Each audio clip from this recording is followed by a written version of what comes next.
Queria convidar vocês para ler a palavra de Deus em Gálatas 4.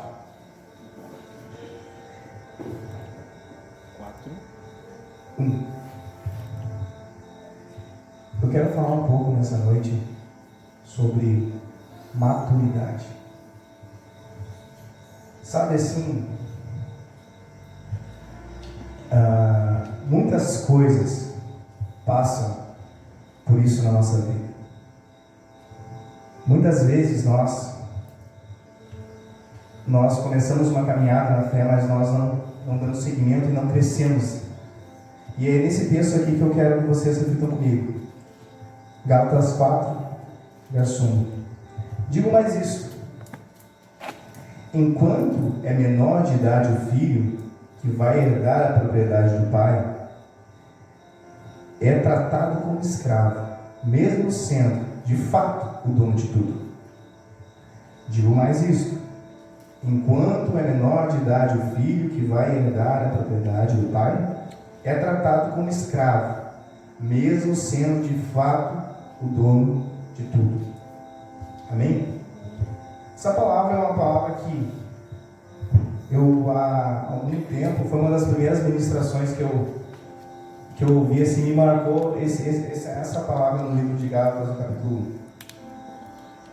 Mas, o que eu quero falar hoje, compartilhar com vocês, aquilo que o Espírito Santo ministrou no meu coração. Hoje de manhã eu me acordei mais cedo, fiquei deitado, fiquei refletindo e pensando, o que Deus Ele quer falar nesses dias para conosco.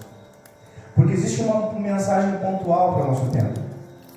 Sabe, nós entramos num lugar em Deus onde nós clamamos e nós intercedemos por a nossa nação.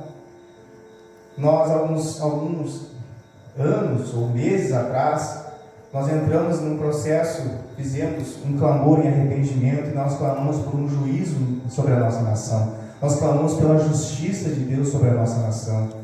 Nós seguimos esse mesmo empenho para que a nossa nação seja tocada pela graça, pela misericórdia e pela justiça de Deus. Porque a palavra fala: buscar em primeiro lugar o seu reino e a sua justiça.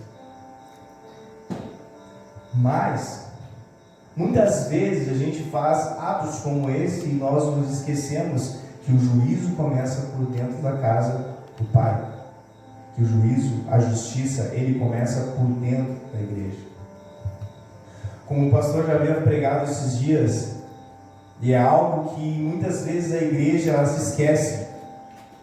Não é o mundo que doutrina a igreja. É a igreja que ela expõe os fundamentos. Nós vivíamos um tempo antigo onde os antigos cristãos, eles eram tidos como homens cheios de Deus e havia um temor na sociedade a respeito daquilo. Só que hoje a geração que nós vivemos é uma geração tão fraca e tão, digamos assim, anêmica em Deus, que a igreja é uma verdadeira vergonha. A igreja tem sido exposta e tudo que é exposto dela traz vergonha aqui nós. Tanto o fato dos pregadores, tanto o fato das pessoas que estão à frente, muitas vezes, é que nem, acho que foi esses dias que eu estava vi um videozinho, curtinho com ele, Paulo Júnior, ele falando que tinha um empresário onde ele contratou várias pessoas crentes, porque ele achava que aquilo seria bom para a empresa dele. E nas câmeras ele viu que todos roubavam do proprietário. E foi então que ele contratou pessoas de fora da igreja, e as pessoas sim foram bons funcionários e a empresa dele só cresceu. Então, a gente às vezes acha que é de fora para dentro, mas é de dentro para fora. Quando uma igreja ela é omissa, ela terá na nação um governo omisso. Quando a igreja é uma igreja que não existe uma fidelidade ao noivo, a Cristo, muitas das coisas que nós vemos hoje na sociedade em relação à prostituição, em relação à ideologia de gêneros, muitas dessas coisas são sementes que a igreja não trata em casa. São feridas da igreja expostas que refletem fora, porque a terra clama pela manifestação dos filhos de Deus. Mas a igreja, o corpo, precisa entrar num lugar de maturidade. Então, Samuel quer dizer que o cara que vive errado não deve ir na igreja, não, ele deve ir. Mas como Jesus disse àquela prostituta, aquele que não tem pecado atire a primeira pedra. Mas a próxima frase dele foi: ide e não pecais mais. Sim, nós pecamos, erramos, falhamos, mas nós temos a obrigação de nos arrepender. Nós temos a obrigação de pegar e chegar diante de Deus e confessar o nosso pecado e converter esse caminho tortuoso a Deus, em direção ao que Ele quer para nossas vidas. Porque nós andamos um bom tempo, às vezes congregamos, não falhamos cultos, ou às vezes não damos tanta importância a isso. E um fato de nós vivemos uma igreja imatura nos dias de hoje nós temos tão pouca gente aqui. Porque se nós formos pensar no raciocínio, as pessoas às vezes pensam que um culto é mais importante que o outro. Isso é uma falta de maturidade no culto. Quando as pessoas acham que o culto de domingo é mais importante que ou o estudo da terça ou o culto da quinta, é porque não entenderam a necessidade da igreja e do corpo. Eu sei, não generalizo, eu sei que tem pessoas que têm compromissos e que não podem ser coisas que são necessárias, mas eu falo isso para aqueles que poderiam estar aqui. E a falta de maturidade do corpo de Cristo, ela vem, e eu comecei a refletir isso, e o Espírito Santo me falou várias coisas pela manhã. Maturidade de Deus para impartir o coração com as aflições de Cristo. Paulo, ele fala em impartir o coração, em pegar e absorver os sofrimentos de Cristo, em pegar para si. Sabe, uma igreja imatura é uma igreja onde Deus não pode impartir no coração. Nós cantamos: eu pedi ao Pai para conhecer seu coração. Só que nós somos uma igreja imatura, ela não é capaz de absorver o coração, porque o coração de Cristo, ele não é preocupado consigo mesmo, ele é preocupado com o próximo.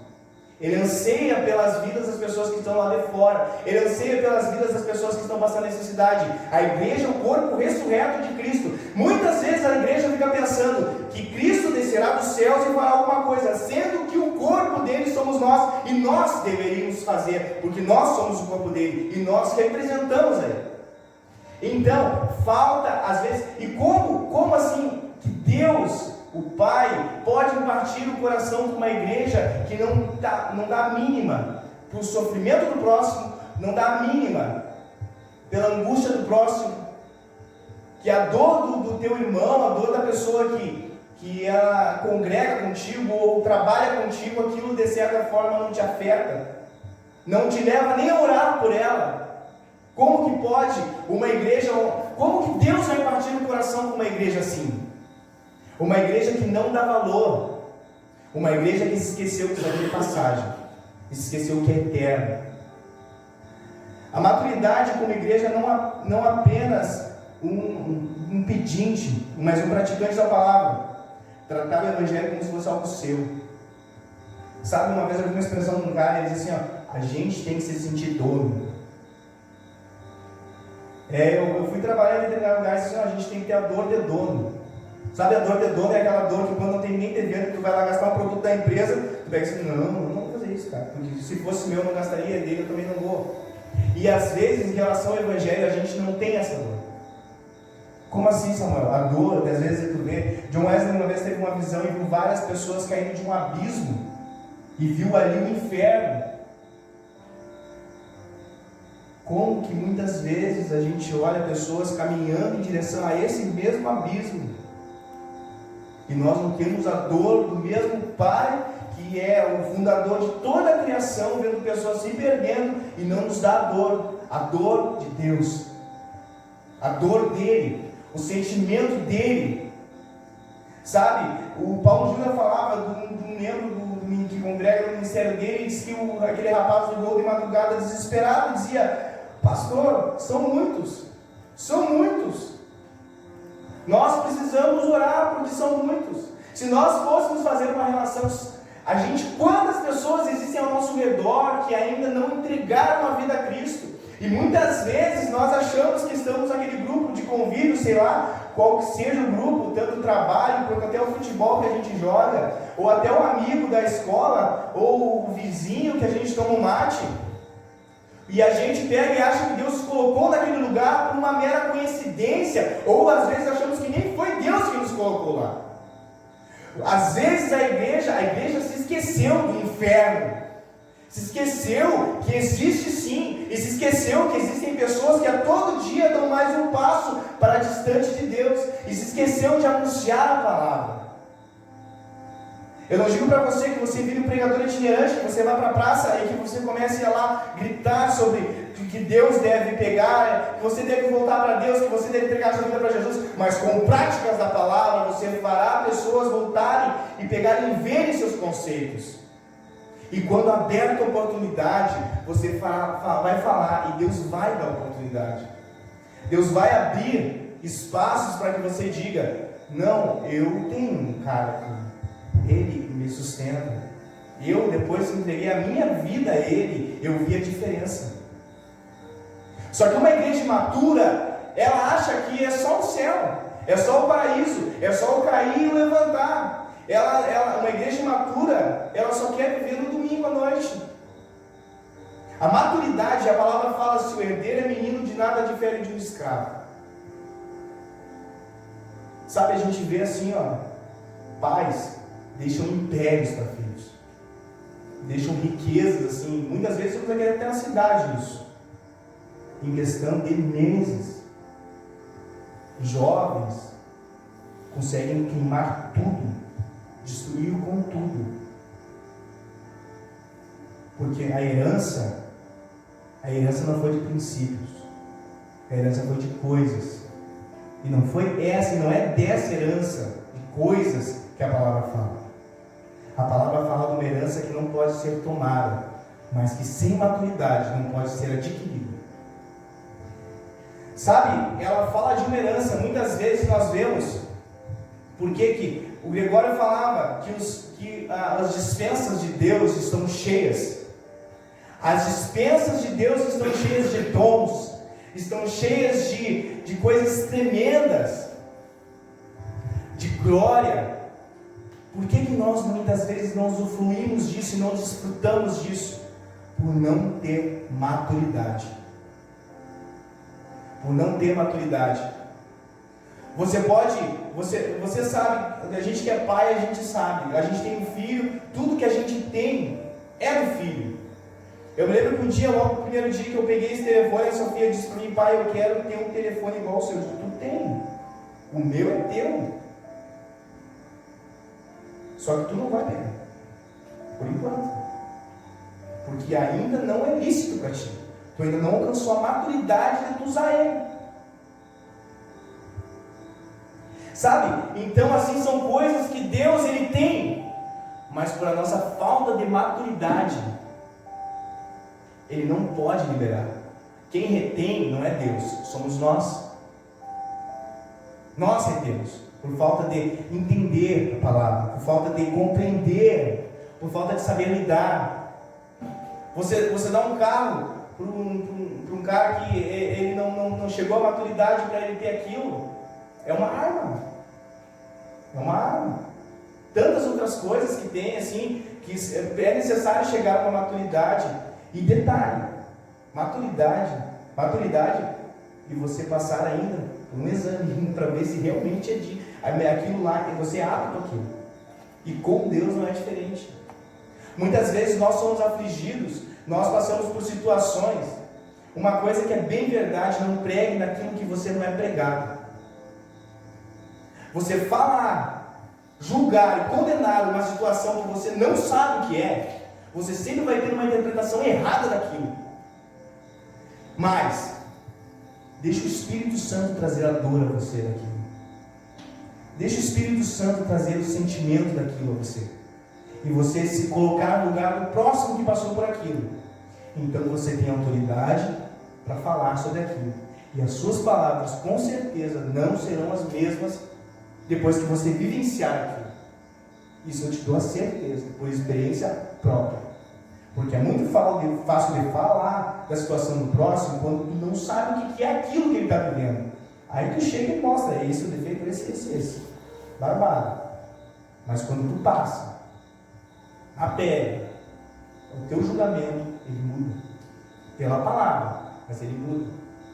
Porque aí tu entende por que a palavra de Deus fala que a misericórdia de Deus é o fato de não sermos consumidos. Porque merecer, ninguém merece nada.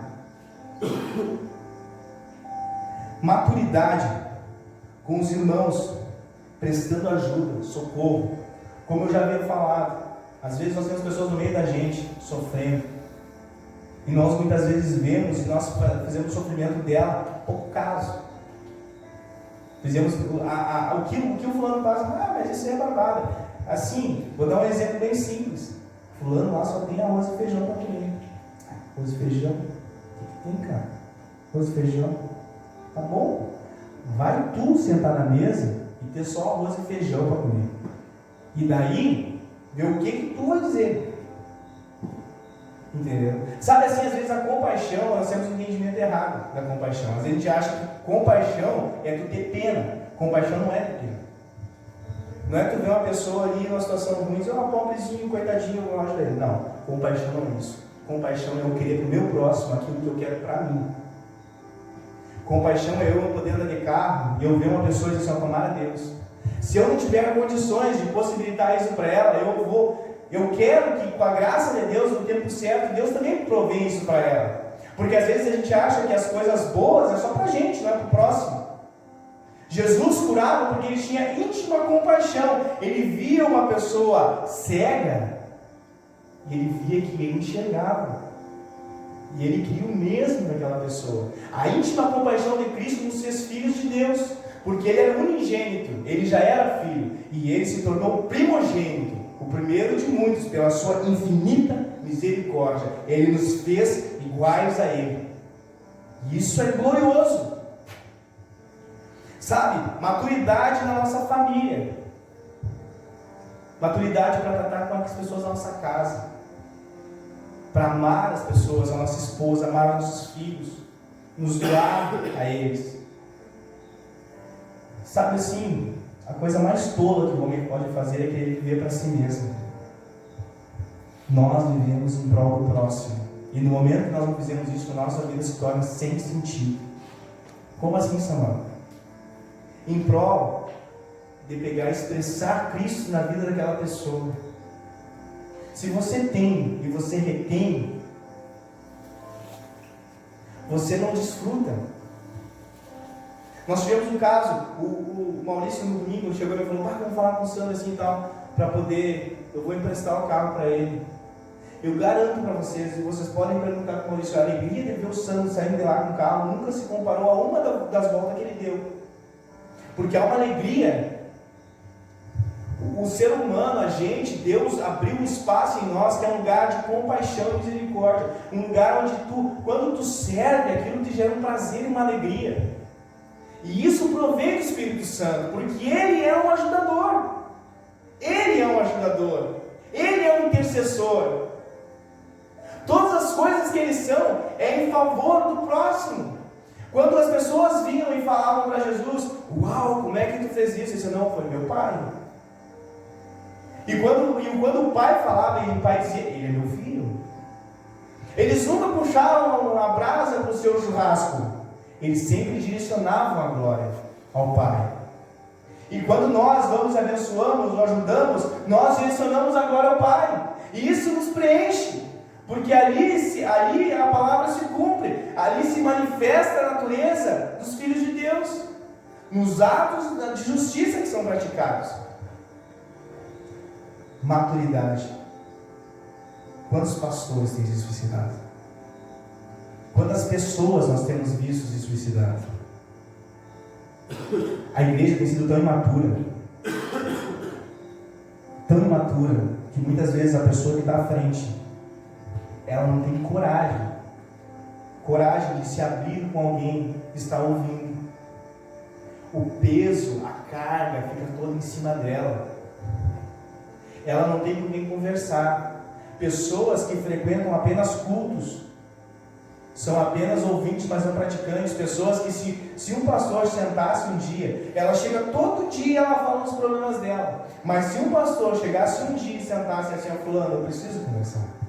E se aquela pessoa contasse isso assim, o irmão se desviava, porque ele tinha uma mentalidade que o cara que estava à frente era Deus, que ali estava Deus, e que Deus não estava nele, mas ele era Deus.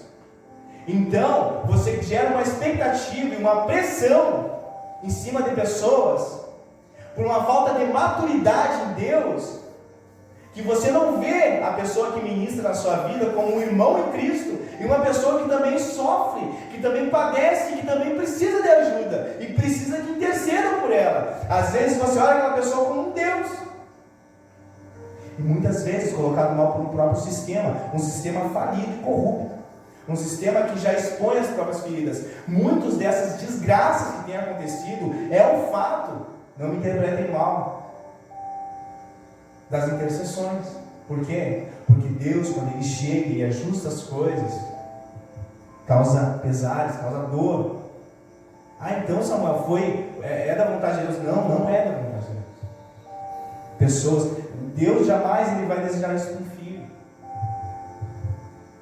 Mas são circunstâncias que são geradas, pressão sobre arrecadação, sobre dinheiro. Eu me lembro que a gente foi em Passo Fundo, e a gente conversava com um pastor que ele era de uma denominação, e ele falava que tinham pastores que usavam drogas antes de subir em cima de altares para pregar, porque assim eles tinham uma melhor performance. Isso não é história, isso é verdade. Sabe, são pessoas com uma pressão tão grande em cima de si, que não tem com quem se abrir, que tem vergonha de conversar com alguém, e que se fala em procurar um psicólogo, foi criada uma mentalidade tão diabólica, que dizem que é demônio, que o pastor ele não pode ir no médico, ele não pode procurar um psicólogo, ele está passando por um problema de depressão, mas se o pastor for no psicólogo, Deus o livre, ele está endemoniado. Eu me desvio, porque as pessoas não entendem que existe um homem, e Deus está expondo isso à humanidade das pessoas. E pode ser que assim a igreja entenda e possa ver. E Paulo, ele fala: eu queria chegar para vocês com alimento sólido, mas eu só tenho que chegar com leite. E aqui está a correção, e aqui está o que nós devemos fazer. Tá, Samuel, falou da maturidade, mas como alcançar essa maturidade em Deus? Como se tornar um filho maduro em Deus? A palavra. A palavra. Não existe outro caminho. Crescer em Deus. Nós não somos constituídos de carne, alma e espírito. Nós somos constituídos de espírito, alma e carne. Porque no princípio, aquilo que é a essência em nós é o espírito. E quando nós aceitamos a Cristo, aquele espírito morto, ele é trazido à vida. E nós trazemos o espírito à vida, e nós deixamos ele morrer de fome, por falta de um alimento. Às vezes as pessoas entram em crises, e elas acham que é tudo, mas na realidade o seu espírito clama por Deus. O seu espírito está gritando: eu estou com fome, eu tenho a minha necessidade. A sua carne, você vai lá, enche um prato de comida e você come. A sua alma muitas vezes se sacia com tantas coisas, futilidades, mas o seu espírito que tem fome e sede, você não alimenta. Às vezes a gente passa o dia inteiro olhando coisas que não são alimento para o espírito, são alimento para a alma e para a carne. E aí quando vem alguma adversidade, você pega e você está tão aquela coisa tão almática, tão carnal, que o seu espírito está tão fraco, que é através dele que você se relaciona com Deus, porque nós o adoramos em espírito e em verdade, e você não consegue. Aí você, como o pastor fala, você quer que tenha culto todo dia, porque você não aproveitou o tempo. Todos nós passamos pelo dia mau. A todos nós o dia vai chegar. Nem sempre vai ser uma maravilha, nem sempre vai ser só coisas boas, nem sempre as pessoas que congregam com você vão ser aqueles caras legais, nem sempre vai ser assim. Então você tem que estar cheio de Deus, mas o que se enche de Deus é o nosso espírito, para governar em cima da nossa alma e governar a nossa carne, e o Espírito Santo nos conduzir. É necessário a leitura da palavra, é necessário a oração, é necessário você jejuar. São coisas que parece que a igreja tirou, botou para o lado, botou umas luzes, botou algumas coisas bonitas, enfeitou, esqueceu dos princípios, dos fundamentos, se esqueceu da essência. Qual é a essência do Evangelho? Não são músicas, não é eloquência ou um discurso inflamado, mas sim o Espírito Santo. São coisas que a substituiu, porque não custam nada. Custam alguns trocados que as pessoas vão lá e tiram um do outro e colocam. Mas o Espírito Santo não se compra. Você não negocia com ele. Ele vem, ele é real, ele está em nós. Mas em certos lugares ele já não se manifesta mais. Porque colocaram tantas coisas que enfeitaram, que ajustaram, que a presença dele não é mais o mais importante. Então, nessa noite, o que eu tinha para compartilhar com vocês, aquilo que o Espírito Santo me trouxe a mim, e eu busco a mim também, para que eu também encontre essa maturidade, para que eu também cresça em Deus, porque há uma necessidade de um corpo crescer e amadurecer. Nós temos um presidente que se diz, sei lá, evangélico, porque está sempre nos eventos, mas não, de nada adianta. Cara, hoje em dia ser evangélico é moeda. Falar em Deus ainda é o melhor slogan. Tu botar Deus no discurso, as pessoas aceitam todo o caminho leva a Deus. Uma baita mentira. Uma baita mentira. Hoje eu conversava com uma pessoa e ela me dizia para mim, tu é preconceituoso, porque tem um filho de um fulano de tal dos Estados Unidos, que ele tem 6 anos, ela é menina e ela quer se vestir como menino, e tu acha que isso é errado.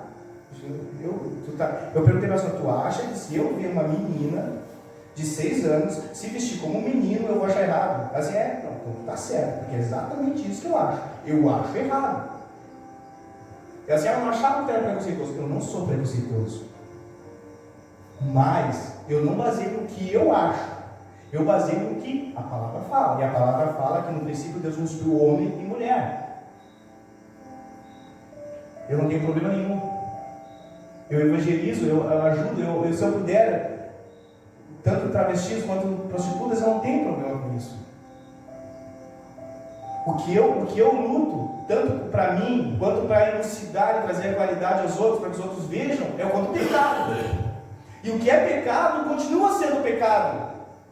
Pais que não têm a maturidade de ser pais, que são conduzidos por uma sociedade tortuosa porque o estilo está na moda.